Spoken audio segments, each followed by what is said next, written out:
বেহাল দশা রাস্তার ও পানীয় জলের সমস্যায় ক্ষিপ্ত হয়ে এলাকাবাসীদের পথ অবরোধ। ঘটনাটি ময়নাগুড়ি ব্লকের সপ্তিবাড়ি একের অন্তর্গত বাস্তের বাড়ি এলাকায়। স্থানীয় সূত্রে জানা যায়, দীর্ঘদিন যাবৎ রাস্তা খারাপ থাকায় সাধারণ মানুষ থেকে রোগী ছাত্রছাত্রী সকলেই নাজেহাল। পানীয় জল পাচ্ছে না সাধারণ মানুষ, পাশাপাশি ধানের জমিতে জল আটকে থাকায় ফসল নষ্ট হচ্ছে বলে দাবি অবরোধকারীদের। এর থেকে কোনো সুরাহা না হওয়ায় আজ তারা পথ অবরোধ করেন। অবরোধের জেরে যান চলাচলে বিঘ্ন ঘটে। ছুটে আসে ময়নাগুড়ি থানার পুলিশ। পরবর্তীতে ময়নাগুড়ি সমষ্টি উন্নয়ন আধিকারিক প্রসেনজিৎ কুণ্ডু ভিডিওকে ঘিরে গ্রামবাসীরা বিক্ষোভ দেখাতে থাকে। এরপর সরজমিনে সব সমস্যা খতিয়ে দেখে আশ্বাস দিলে অবরোধ তুলে নেয় অবরোধকারীরা। এদিন এই ঘটনায় ব্যাপক চাঞ্চল্যের সৃষ্টি হয়। শোনাবো স্থানীয়রা কি বলছেন, পাশাপাশি ব্লক সমষ্টি উন্নয়ন আধিকারিক কি বলছেন শোনাবো। না, ব্যবস্থা করেনি। আজকে কতক্ষণ ধরে এই পথ অবরোধ করছেন আপনারা? প্রায় 9টা থেকে 9টা। কতক্ষণ চলবে এই পথ অবরোধ? যতক্ষণ ভিডিও না আসবে। কি নাম আপনার? রফিকুল ইসলাম। এই জায়গাটার নাম? এই জায়গাটার নাম জাবড়ামালি, সীতাপাড়া। আচ্ছা, কয়টা জায়গায় এরকম সমস্যা হচ্ছে আপনাদের? জায়গা মোটামুটি ধরো 3-4 কিলোমিটার জায়গা হবে। যে এটা জলধার, কি কি সমস্যা চলছে আপনার? ধানের জমি নষ্ট হইতেছে। জলের কারণে? হ্যাঁ, জল যায় না। তা বিডিও সাহেব এখানে আসেনি এখনো? না, আসে নাই। বছর যাবত থেকে এই জাবড়ামালি এলাকার গ্রামবাসীরা রাস্তার বেহাল দশা নিয়ে সমস্যার সম্মুখীন হচ্ছে এবং আজ তারা বাধ্যতামূলক পথ অবরোধ করতে বাধ্য হলো। কি বলবেন এ নিয়ে?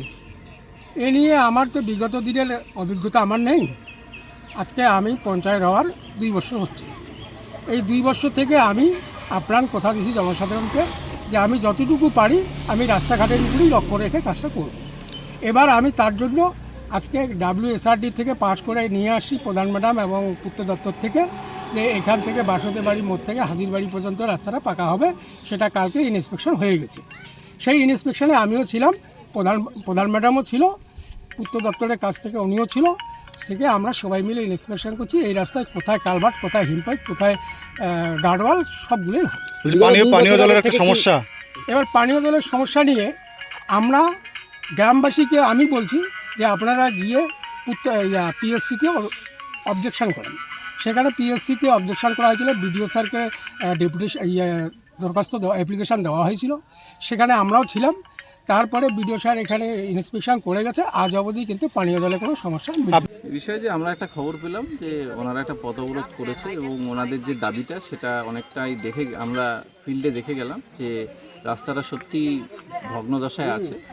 তো আমরা যে আপনারা জানেন যে মাননীয় মুখ্যমন্ত্রী যে স্কিম লঞ্চ করেছেন আমাদের পাড়া আমাদের সমাধান, এই গ্রামে এই বুথে এখনও ক্যাম্প আসেনি। এই বুথে যেদিন ক্যাম্প হবে আমরা অনুরোধ করলাম যে তাদের যে ছোটো ছোটো সমস্যাগুলো সেগুলো ওখানে যাতে বলা হয়, সেগুলো আমরা লিপিবদ্ধ করে নেব এবং খুব অল্প সময়ের মধ্যেই সেই কাজগুলো ওনারা করে নিতে পারবেন। আর দুটো সমস্যা এখানে ফ্ল্যাগিং হয়েছে।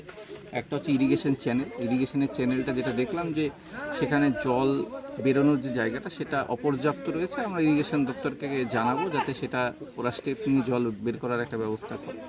আর পিএইচির যেটা আমি শুনলাম, ওদের পিএইচির পাইপকেও বা কাহারা ফাটিয়ে দিয়ে যদি থাকে, জল পরিষেবা বন্ধ আছে। পিএইচির ইঞ্জিনিয়াররা আগামীকাল আসবে এবং এসে যাতে জল পরিষেবা স্বাভাবিক হয় সেটা চেষ্টা করবে। স্যার, বর্তমানে কি পথ অবরোধ কি তোলা হয়েছে? হ্যাঁ, ওনাদের বললাম যে পথ অবরোধ তুলে দিতে। ওনারা যেটা ওনাদের দাবি ছিল সেই দাবিটা আমরা খতিয়ে দেখেছি এবং আশা করি খুব দ্রুত সেটা সমস্যার সমাধানটা হয়ে যাবে।